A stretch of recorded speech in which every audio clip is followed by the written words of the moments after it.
आदिवासी समाज को, आदिवासियों को ये लोग बेवकूफ समझने की भूल ना करें।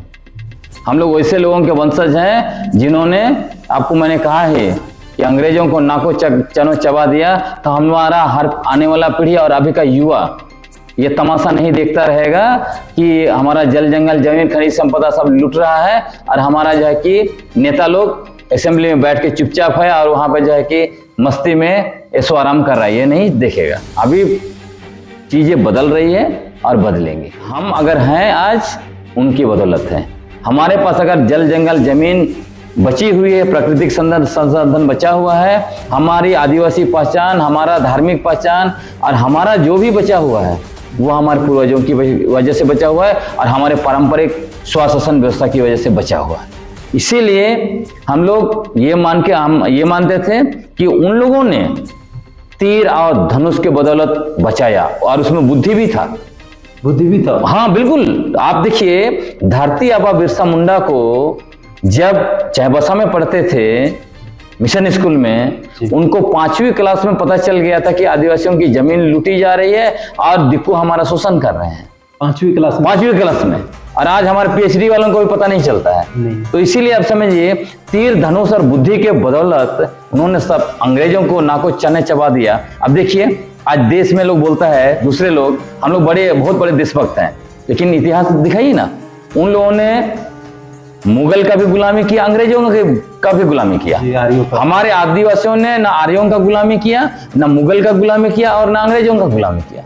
उन लोगों के हम लोग वंशज हैं। तो इसलिए मैं कहता हूं कि आज का समय बौद्धिक आंदोलन का समय है। इसलिए हम लोग हर जगह जा के संविधान का एक एक अनुच्छेद, कानून की एक एक धारा और हर चीज की बात कर रहे हैं। तो सीधे जनता के पास जा रही है। वो लोग विधानसभा में जो जा रहे हैं उनको भी सवाल कर रहे हैं। हम लोग अभी देखिएगा, बहुत कुछ होने वाला है। हम लोग टीएससी को भी कोर्ट में घसीटने वाले हैं, महामहिम राज्यपाल को भी कोर्ट में घसीटेंगे।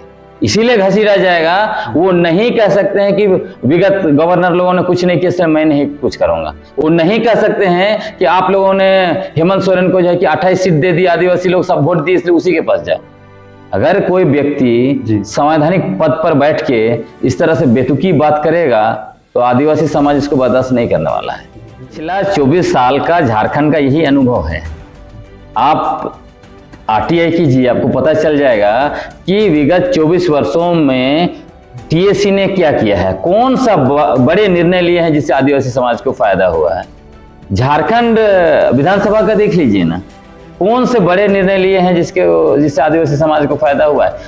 कौन से हमारे आदिवासी नेता हैं। मैं तो सोचता हूं अभी जब 25 साल हो जाएगा झारखंड का, तब आदिवासी समाज को बैठना चाहिए और उनको खोज के निकालना चाहिए कि विगत 25 वर्षों में हमारे आदिवासी समाज से कौन से मुख्यमंत्री रहे हैं, कौन से मंत्री रहे हैं, कौन से विधायक रहे हैं, उन्होंने हमारे हकों में कौन से कानून बनाए और हमारे हकों के विरुद्ध में कौन से कानून बनाए।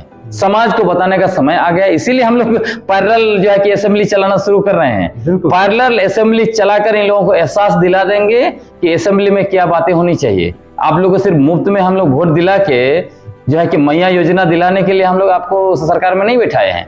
आपने जो वादा किया है वो वादा निभाना पड़ेगा, ऐसा नहीं चल सकता। और जो सदस्य आपने नियुक्त किया है खासकर असेंबली से, उनमें से देख लीजिए ना कितने लोग आवाज उठाएंगे। जब वो विधानसभा में आवाज नहीं उठाते हैं तो यहाँ क्या करेंगे। और जो लोग पेशा पर आवाज उठा रहे थे, 2 मंत्री को वहां जगह ही नहीं दिया। एक माननीय मंत्री दीपक बिरुआ साहब और दूसरे माननीय मंत्री शिल्पी नेहा तिर्की जी को, वो लोग वहां भी आवाज उठा सकते थे। तो इससे तो बहुत स्पष्ट जो कि मानसा दिखाई देती है कि ये लोग जो है कि आदिवासियों के मूल मुद्दों को वहां पे चर्चा नहीं करना चाहते हैं। बस एक नाम के लिए टीएससी बना दिया, असेंबली से हो गया, टीएससी हो गया, सब जो है कि देखिए हम लोग सही काम कर रहे हैं, दिखा देंगे।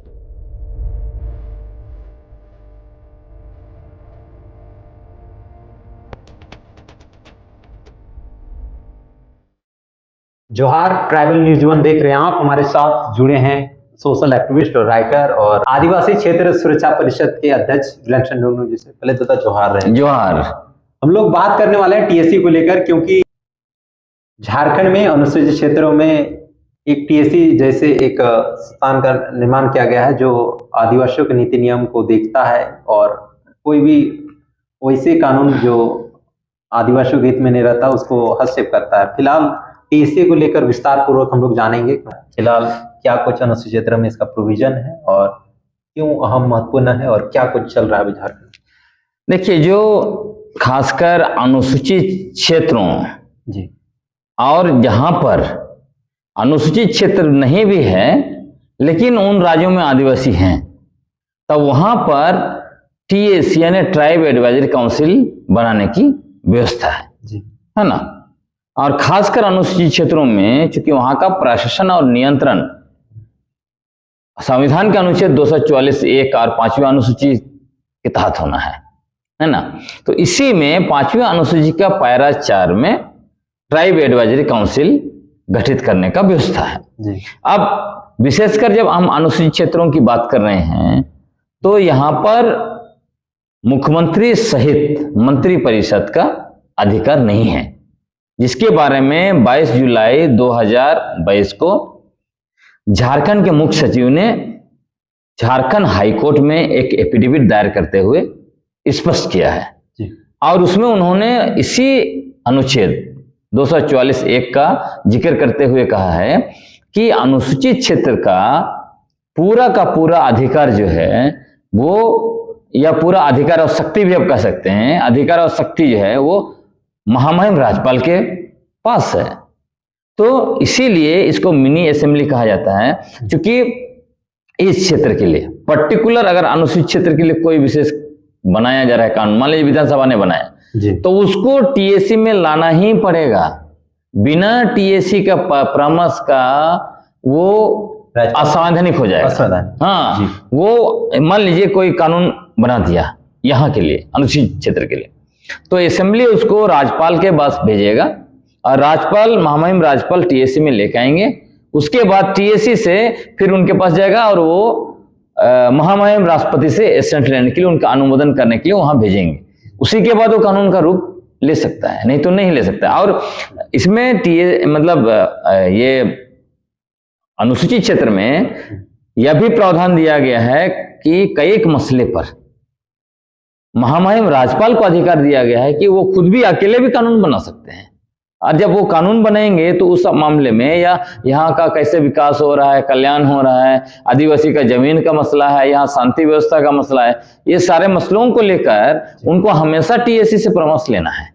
हाँ, तो उसका आप ये जो असेंबली है जिसको आप मिनी असेंबली बोल रहे हैं, इसका जो है कौन चलाएगा, कैसे चलाएगा, तो ये सारा कुछ जो है वो महामहिम गवर्नर के हाथ में है, संविधान के अनुरूप। संविधान के अनुरूप बिल्कुल 5वीं अनुसूची में उसको डिफाइन भी किया गया है। लेकिन वर्तमान में देखा गया था जिसमें state of government of Jharkhand, यहाँ की राज्य सरकार ने उसको संशोधन किया था। उसमें कोई बाध्यता नहीं किया था कि राज्यपाल को उसमें भूमिका, और खुद ही उसमें अध्यक्ष भी बन गए थे मुख्यमंत्री। तो उसको क्या कुछ कहेंगे संशोधन, और उसका विरोध भी हुआ था झारखंड में, तो इस संशोधन को लेकर क्या कहेंगे। बिल्कुल, वो जब आया था नियमावली इन्होंने बनाया था जी 2021 में जी, तो मैंने जम के उसका प्रतिकार किया था।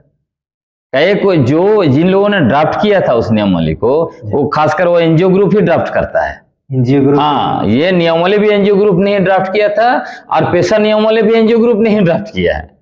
तो इसीलिए वो लोग है कि हमको सीधा अटैक करता है, क्योंकि हम छोड़ते नहीं उन लोगों को, क्योंकि असंवैधानिक काम को आप कैसे आगे ले सकते हैं।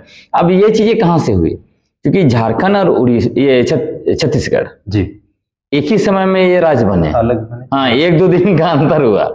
तो इसीलिए लोग जो भी काम कर रहे हैं वो कहाँ से लेते हैं, छत्तीसगढ़ से ले लेते हैं। अब छत्तीसगढ़ में और खासकर बीजेपी जो आरएसएस का पॉलिटिकल विंग है, ये तो संविधान विरोधी लोग हैं, संविधान के विरोध करते हैं, संविधान को नहीं मानते हैं।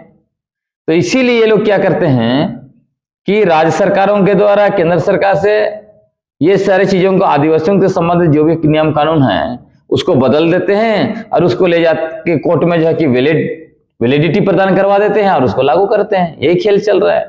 अब ये जो आपने कहा कि जो नियमावली बना झारखंड में 2001 में टीएसी का नियमावली, वो कहाँ से है, छत्तीसगढ़ से।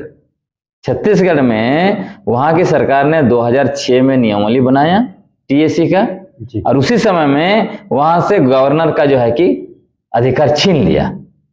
अब गवर्नर का जब अधिकार छीन लिया तब वो मसला चला गया कहाँ, छत्तीसगढ़ हाईकोर्ट का जो बिलासपुर में जो बेंच है वहां पर चला गया।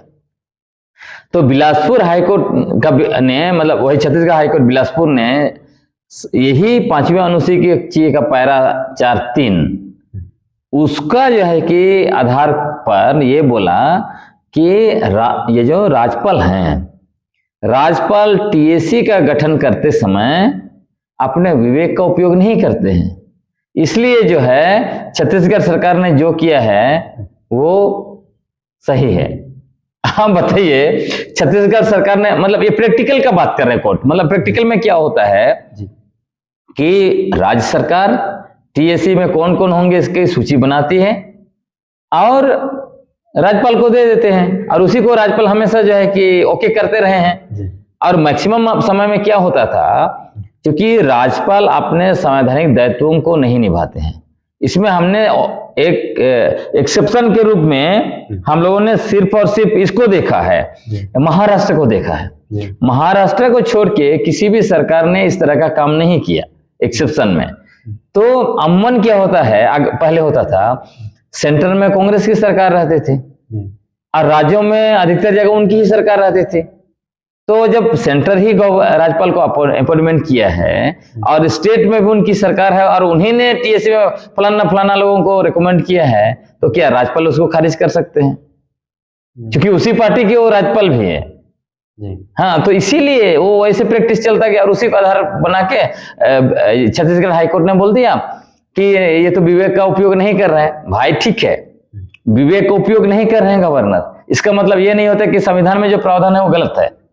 तो छत्तीसगढ़ हाईकोर्ट ने जो निर्णय लिया वो भी गलत है। और जब इस मामला को सुप्रीम कोर्ट में चैलेंज किया बीके मनीष ने, ये केस था B K Manish versus state of Chhattisgarh, तो उसको जब सुप्रीम कोर्ट में चैलेंज किया तो सुप्रीम कोर्ट ने इतना ही बोल दिया कि हम इसको नहीं सुनेंगे, तो इसमें तो मामला खत्म हो गई है ना। अब इसी को आधार बना के ये लोग बोल रहे हैं कि कोर्ट ने बोल दिया, छत्तीसगढ़ कोर्ट ने बोल दिया, सुप्रीम कोर्ट ने उसको खारिज कर दिया, इसका मतलब संविधान हमारा खराब हो गया क्या?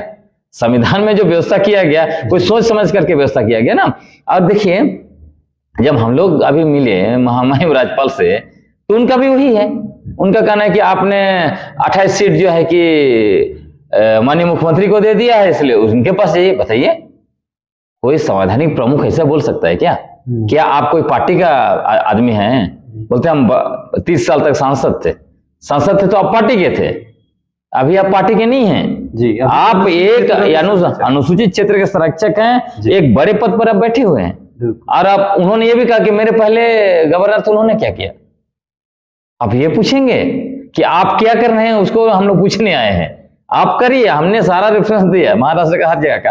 तो यही है, इसीलिए उसी को जो गड़बड़ करते हैं उसी को। और यहां भी देखिए ना, सिंपल सा बात है, जब 5वीं अनुसूची में उसका पैरा 5(1) जो शक्ति महामहिम राज्यपाल को दिया गया है वो शक्ति राष्ट्रपति को नहीं दिया गया है।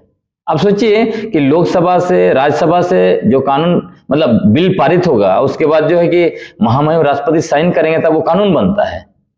उस कानून को भी राज्यपाल बस एक पब्लिक नोटिफिकेशन से खारिज कर सकते हैं। तो जब गलत काम इन्होंने किया झारखंड सरकार ने, तो ये एक पब्लिक नोटिफिकेशन से खारिज कर सकते थे। अब उनका ही अधिकार का हनन हो रहा है, मतलब महामहिम राज्यपाल के अधिकार का हनन जो है कि राज्य सरकार कर रही है और उस पर राज्यपाल कुछ काम नहीं कर रहे हैं, तो आप उनसे क्या उम्मीद कर सकते हैं? बिल्कुल, इसको लेकर आपने सवाल भी किया था, विरोध भी किया था, तो लेकिन वर्तमान में उसी का रिजल्ट रहा कि संशोधन का ही परिणाम रहा कि अभी स्टेट गवर्नमेंट खुद ही टीएससी का मेंबर्स को सेलेक्ट करते हैं और खुद ही टीएससी को लागू जो सदस्य है उनको जारी करते हैं। तो इसको लेकर भी अपने सवाल, इसमें भी देखिए क्या है ना जी, कि एक तो महामहिम राज्यपाल के पास 5वीं अनुसूची पैरा 3 के तहत सदस्यों को नियुक्ति करने का उनका अधिकार था जी, उसको इन लोगों ने छीन लिया जी। दूसरा ये कि उसी पैरा 4 का उसमें अगर पैरा 4 में देखेंगे तो आपको मिलेगा कि सदस्य कितने होंगे,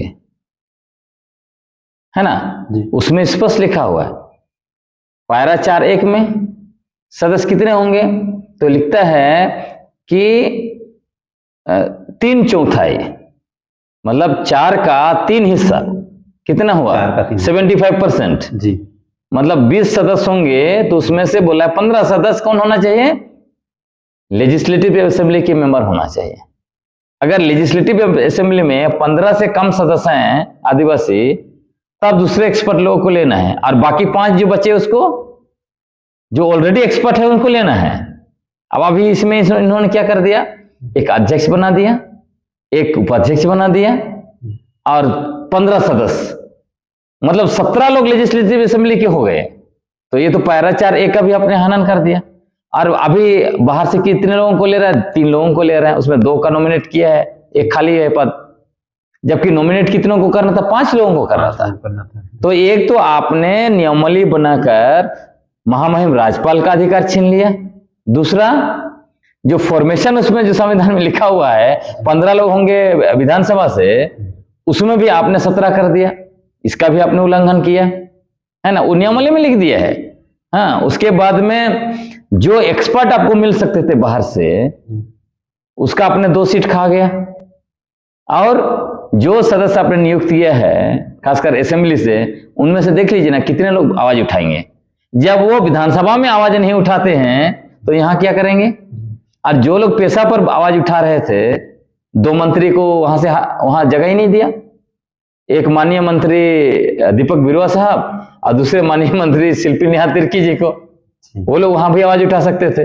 बिल्कुल। तो इससे तो बहुत स्पष्ट जो कि मानसा दिखाई देती है कि ये लोग जो है कि आदिवासियों के मूल मुद्दों को वहां पे चर्चा नहीं करना चाहते हैं, बस एक नाम के लिए टीएससी बना दिया, असेंबली से हो गया, टीएससी हो गया, सब जो है कि देखिए हम लोग सही काम कर रहे हैं, दिखा देंगे, टीएससी ने पारित कर दिया। आज तक तो यही होता रहा है। जी बिल्कुल। और कहीं ना कहीं टीएससी को जैसे मिनी असेंबली कहने का तब था कि निर्णायक मोड, निर्णायक। तो अभी देखिए पिछला 24 साल का झारखंड का यही अनुभव है।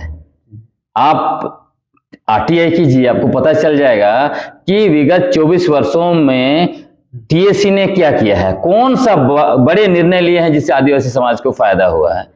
झारखंड विधानसभा का देख लीजिए ना, कौन से बड़े निर्णय लिए हैं जिससे आदिवासी समाज को फायदा हुआ है, कौन कौन से हमारे आदिवासी नेता हैं। मैं तो सोचता हूं अभी जब 25 साल हो जाएगा झारखंड का जी, तब आदिवासी समाज को बैठना चाहिए और उनको खोज के निकालना चाहिए कि विगत 25 वर्षों में हमारे आदिवासी समाज से कौन कौन से मुख्यमंत्री रहे हैं, कौन कौन से मंत्री रहे हैं, कौन कौन से विधायक रहे हैं, उन्होंने हमारे हकों में कौन कौन से कानून बनाए और हमारे हकों के विरुद्ध में कौन कौन से कानून बनाए। समाज को बताने का समय आ गया, इसीलिए हम लोग पैरेलल जो है कि असेंबली चलाना शुरू कर रहे हैं। पैरेलल असेंबली चलाकर इन लोगों को एहसास दिला देंगे कि असेंबली में क्या बातें होनी चाहिए। आप लोगों को सिर्फ मुफ्त में हम लोग वोट दिला के जो है कि मैया योजना दिलाने के लिए हम लोग आपको सरकार में नहीं बैठाए हैं। आपने जो वादा किया है वो वादा निभाना पड़ेगा, ऐसा नहीं चल सकता है।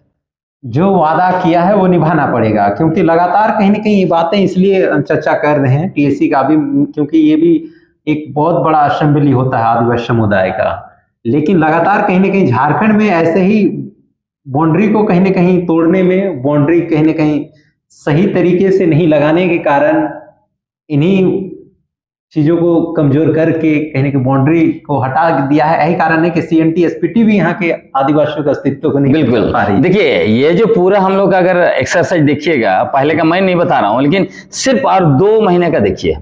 विगत 2 महीने को का जो पेशा कानून 1996 को लागू करने को लेकर जो कैंपेन चल रहा है, जो मूवमेंट का शक्ल ले लिया, इसमें अगर आप देखेंगे तो कौन कौन लोग आदिवासियों के बारे में भाषणबाजी करते हैं, लिखते हैं, बातें करते हैं, लेकिन असल में आदिवासियों के साथ खड़े नहीं है। यह बहुत दिख रहा है, एकदम दूध और दूध का दूध और पानी का पानी बोलते हैं ना, मतलब उसको आप कह सकते हैं कि पूरा जब पानी होता है ना, पानी में एकदम हर चीज दिख जाता है, कौन किसके पक्ष में है। तेल अलग हो जाता है, पानी अलग हो जाता है। तो हम लोगों ने 2 महीना में तेल और पानी को अलग कर दिया है। ये बिल्कुल अब सही बोल रहे हैं, क्योंकि जहां चुनाव में CNT SPT की ऐसी गूंज हो रही थी मानो एक नया उलगुलान का दौर आने वाला, एक नया बृहद झारखंड, कहीं ना कहीं आदिवासी स्वाभिमान उनकी अस्मिता बचने वाला है। लेकिन लगातार कहीं ना कहीं जिस तरीके से विधानसभा सत्र में भी आपने कहा कि वहां आदिवासियों के एक भी मुद्दे को रखा नहीं गया, आदिवासी अच्छे शीर्ष से जितने वाले विधायक भी नहीं उठा रहे हैं, दूसरे कोई को थोड़ा बहुत उठाना पड़ रहा है अपने वोट के लिए। तो इस बार लग रहा है इस मानो 5 साल में अगर सही तरीके जितने भी उनके पेशा कानून हो गया और भी कई कानून हो गए CNT SPT को अगर चर्चा नहीं होती है, लागू नहीं होता है सख्ती से, तो उनको लगता है कि एक बड़ा व्यापक बदलाव होने वाला है। क्योंकि जिस तरीके से आप लोग का संगठन भी आदिवासियों को जागरूक कर रहा है और उनके हकों को, उनके अधिकारों को गांव-गांव में जा करके, जैसे आपने खुटी में भी आपका कार्यक्रम किए थे, तो ये क्या एक बदलाव का दौर है ये? बिल्कुल। देखिए, विगत दिनों भी है जब आपने इंटरव्यू किया था तो मैंने आपको कहा कि मैं खासकर विगत 10 साल से लगा हूं बौद्धिक उलगुलान लाने के लिए, क्योंकि मेरा अपना मानना है कि हमारे पूर्वज, उनको बहुत लोग गाली देते हैं कि वो लोग अनपढ़ थे, गंवार थे, कुछ नहीं जानते थे। जैसे हमारे पारंपरिक अगुओं को आज भी बहुत लोग गाली देते रहते हैं, जी, हमेशा है ना, कहते हैं कि वो लोग कुछ नहीं जानते, उनके पास काबिलियत नहीं है, क्वालिटी नहीं है, पढ़े लिखे नहीं है, दारू पी के रहते हैं, है ना, ऐसे लोग बोलते रहते हैं। मैं बहुत मान सम्मान से देखता हूं उनको, क्योंकि हम अगर हैं आज उनकी बदौलत है। हमारे पास अगर जल जंगल जमीन बची हुई है, प्राकृतिक संसाधन बचा हुआ है, हमारी आदिवासी पहचान, हमारा धार्मिक पहचान और हमारा जो भी बचा हुआ है वो हमारे पूर्वजों की वजह से बचा हुआ है और हमारे पारंपरिक स्वशासन व्यवस्था की वजह से बचा हुआ है। इसीलिए हम लोग ये मानते थे कि उन लोगों ने तीर और धनुष के बदौलत बचाया और उसमें बुद्धि भी था। हाँ बिल्कुल। आप देखिए, धरती आबा बिरसा मुंडा को जब चाईबासा में पढ़ते थे मिशन स्कूल में, उनको 5वीं क्लास में पता चल गया था कि आदिवासियों की जमीन लूटी जा रही है और दिक्कू हमारा शोषण कर रहे हैं। 5वीं क्लास में। और आज हमारे PhD वालों को भी पता नहीं चलता है। नहीं। तो इसीलिए आप समझिए, तीर धनुष और बुद्धि के बदौलत उन्होंने सब अंग्रेजों को नाको चने चबा दिया। अब देखिए, आज देश में लोग बोलता है, दूसरे लोग, हम लोग बहुत बड़े देशभक्त हैं, लेकिन इतिहास दिखाइए ना, उन लोगों ने मुगल का भी गुलामी किया, अंग्रेजों का भी गुलामी। हमारे आदिवासियों ने ना आर्यों का गुलामी किया, ना मुगल का गुलामी किया और ना अंग्रेजों का गुलामी किया। उन लोगों के हम लोग वंशज हैं। तो इसलिए मैं कहता हूं कि आज का समय बौद्धिक आंदोलन का समय है। इसलिए हम लोग हर जगह जा के संविधान का एक अनुच्छेद, कानून की एक धारा और हर चीज का बात कर रहे हैं। तो सीधे जनता के पास जा रही है, वो लोग विधानसभा में जो जा रहे हैं उनको भी सवाल कर रहे हैं। इसीलिए हलचल मचा हुआ है जो जगत में सारे लोग। तो आने वाले समय में बौद्धिक उलगुलान होके ही रहेगा, देखिएगा। जैसे आपने कहा कि फिलहाल विगत 25 साल लिए जा रहा है, कोई भी फैसले वैसे TSC द्वारा नहीं लिया गया है, तो वर्तमान TSC भी, तो क्या इसको कोर्ट में भी चुनौती दिया जा सकता है? कोर्ट राज्यपाल को ये करना बिल्कुल। हम लोग अभी देखिएगा बहुत कुछ होने वाला है। हम लोग TSC को भी कोर्ट में घसीटने वाले हैं, महामहिम राज्यपाल को भी कोर्ट में घसीटेंगे। इसीलिए घसीटा जाएगा, वो नहीं कह सकते हैं कि विगत गवर्नर लोगों ने कुछ नहीं किया, मैं नहीं कुछ करूंगा। वो नहीं कह सकते हैं कि आप लोगों ने हेमंत सोरेन को जो है कि 28 सीट दे दी, आदिवासी लोग सब वोट दिए इसलिए उसी के पास जाओ। अगर कोई व्यक्ति संवैधानिक पद पर बैठ के इस तरह से बेतुकी बात करेगा तो आदिवासी समाज इसको बर्दाश्त नहीं करने वाला है। बिल्कुल। आदिवासी समाज को, आदिवासियों को ये लोग बेवकूफ समझने की भूल ना करें। हम लोग वैसे लोगों के वंशज हैं जिन्होंने, आपको मैंने कहा है कि अंग्रेजों को नाको चनो चबा दिया। तो हमारा हर आने वाला पीढ़ी और अभी का युवा ये तमाशा नहीं देखता रहेगा कि हमारा जल जंगल जमीन खनिज संपदा सब लूट रहा है और हमारा जो है कि नेता लोग असेंबली में बैठ के चुपचाप है और वहां पे जो है कि मस्ती में ऐशो आराम कर रहा है। ये नहीं देखेगा। अभी चीजें बदल रही है और बदलेंगे। बिल्कुल। तो क्या हाईकोर्ट की तरह भी इस तरीके से संरक्षक, अनुसूचित क्षेत्रों के संरक्षक है जो राज्यपाल, वो भी एक अल्टीमेटम दे सकते थे? तो इस तरीके से राज्यपाल भी कह सकता है स्टेट गवर्नमेंट को इतना साल का, इतने महीने का? आपको मैं बता रहा हूं कि 5वीं अनुसूची के पैरा 5 जी, उसके तहत जो है कि महामहिम राज्यपाल तो कुछ भी कर सकते हैं, कुछ भी करा सकते हैं। वो चाहेंगे तो खुद ही पेशा रूल फॉर्म कर सकते हैं, इतना ताकत उनके पास है। संविधान के तहत वो जो ताकत महामहिम राज्यपाल के पास है, जो शक्ति और अधिकार, वो शक्ति और अधिकार ये माननीय मुख्यमंत्री और विधायक पास है ही नहीं है। आपको तो मैंने बता दिया कि ये तो उनका अनुसूचित क्षेत्र मुख्यमंत्री सहित मंत्री परिषद के अधिकार क्षेत्र में ही नहीं आता है। ये तो महामहिम राज्यपाल के पास है, लेकिन वो करना ही नहीं चाहते हैं। वो करना इसलिए नहीं चाहते हैं, उनको दर्द इस बात का है कि आदिवासियों ने बीजेपी को वोट नहीं दिया। तो अगर आप जो है महामहिम राज्यपाल का कुर्सी में बैठे हैं, आप राजभवन के अंदर अगर आप चुनावी चश्मे से सब चीजों को देख रहे हैं कि बीजेपी की जीत रही हो रही कि नहीं हो रही है, तब तो ये तो दुर्भाग्य है ना। बिल्कुल बिल्कुल, क्योंकि आदिवासी जाए तो जाए कहाँ। बिल्कुल, जहाँ एक राज्य सरकार से परेशान है, जहाँ संरक्षण के लिए, जैसा आपको भी हमने देखा कि आप भी गए हुए थे वहां पर। लेकिन हमारे लिए अच्छा है जी कि जिस तरह से महामहिम राज्यपाल ने कह दिया, तो वहां पे एकदम पूरा जो है कि क्लियर हो गया, एकदम दिख रहा है। जब आप पानी जब ठहरा हुआ, मतलब खासकर आप जंगल एरिया में जाते होंगे, डोभा में जब पानी स्थिर रहता है तो अंदर जो भी जीव जंतु, मछलियां, दूसरे कीड़े मकोड़े दिखते हैं साफ। तो उसी तरह साफ पानी की तरह हम लोग को वहां पे सब कुछ दिख रहा है। अब हमारे पास बहुत क्लियर आ गया कि हम अपने माननीय मुख्यमंत्री को, मंत्रीगण को और विधायक को अकाउंटेबल बनाएंगे। वो अकाउंटेबल नहीं होंगे तो हम लोग अल्टरनेटिव सोचेंगे। लेकिन इसका मतलब कतई नहीं होता है कि इसे बीजेपी को गिद्ध दृष्टि देखना चाहिए कि हाँ इसमें मेरा फायदा होने वाला, कभी नहीं होने वाला है। क्योंकि बीजेपी ने 16 साल में जो करके रखा है झारखंड में, वो अभी 10 साल तक तो आने के लिए दोबारा उनको सोचना ही नहीं चाहिए। बहुत चीजों पे उन्हें आता है। जुड़ने के लिए जोहार, आपको भी बहुत बहुत धन्यवाद। जोहार।